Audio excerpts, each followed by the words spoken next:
ஆழ்ந்த சிந்தனையில் இருந்த ரஜினிகாந்த் ஏதோ ஒண்ணு மிஸ் ஆகுது என்று கூறினார். மீண்டும் யோசித்துவிட்டு ஏதோ ஒண்ணு மிஸ்ஸிங்கா இருக்கு என்று கூறிக்கொண்டிருந்தார்.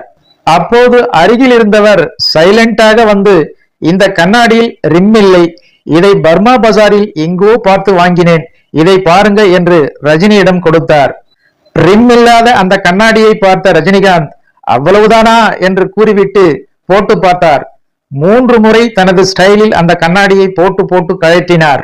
ரஜினிகாந்துக்கு அந்த கண்ணாடி பிடித்து போய்விட்டது. உடனேயே அந்த கண்ணாடியை ஸ்டைலாக ஒற்றை கையில் போட்டுவிட்டு 2 பக்கம் கோட்டையும் விலக்கி கொண்டு அவரது ஸ்டைலில் நடந்தார். அந்த இடத்தில் பாட்ஷா உருவாவதை என்னால் பார்க்க முடிந்தது.